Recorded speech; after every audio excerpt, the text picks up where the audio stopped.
स्वर्ग का रास्ता। महात्मा बुद्ध के समय की बात है। उन दिनों मृत्यु के पश्चात आत्मा को स्वर्ग में प्रवेश कराने के लिए कुछ विशेष कर्मकांड कराए जाते थे। होता ये था कि एक घड़े में कुछ छोटे छोटे पत्थर डाल दिए जाते और पूजा हवन इत्यादि करने के बाद उस पर किसी धातु से चोट की जाती।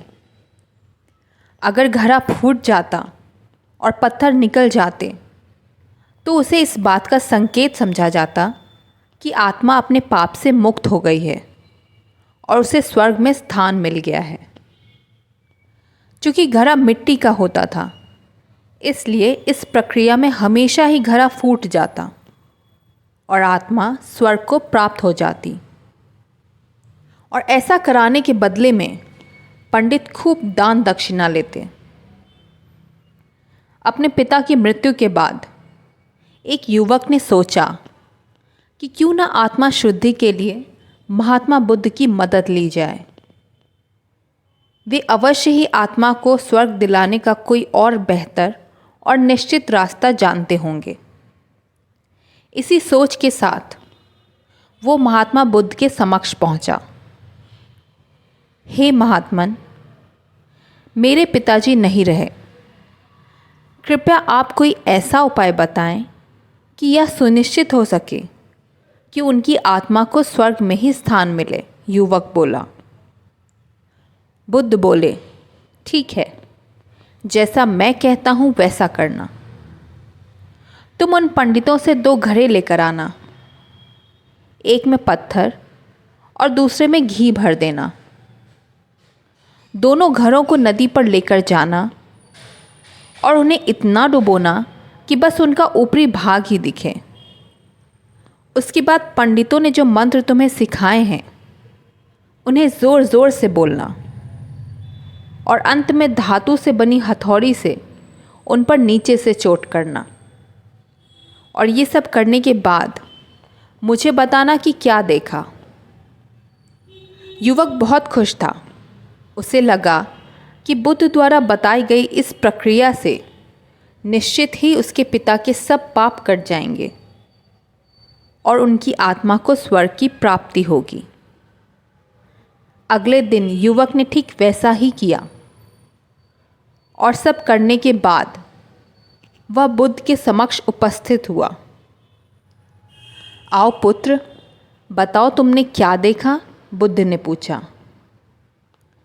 युवक बोला, मैंने आपके कहे अनुसार पत्थर और घी से भरे घड़ों को पानी में डालकर चोट की। जैसे ही मैंने पत्थर वाले घड़े पर प्रहार किया, घड़ा टूट गया और पत्थर पानी में डूब गए। उसके बाद मैंने घी वाले घड़े पर वार किया। वह घड़ा भी तत्काल फूट गया और घी नदी के बहाव की दिशा में बहने लगा। बुद्ध बोले, ठीक है, अब जाओ और उन पंडितों से कहो कि कोई ऐसी पूजा, यज्ञ इत्यादि करें कि वे पत्थर पानी के ऊपर तैरने लगें और घी नदी की सतह पर जाकर बैठ जाए। युवक हैरान होते हुए बोला, आप कैसी बात कर रहे हैं? पंडित चाहे कितनी भी पूजा कर लें, पत्थर कभी पानी पे नहीं तैर सकता और घी कभी नदी की सतह पर जाकर नहीं बैठ सकता। बुद्ध बोले, बिल्कुल सही, और ठीक ऐसा ही तुम्हारे पिताजी के साथ है। उन्होंने अपने जीवन में जो भी अच्छे कर्म किए हैं वो उन्हें स्वर्ग की तरफ उठाएंगे और जो भी बुरे कर्म किए हैं वे उन्हें नरक की ओर खींचेंगे।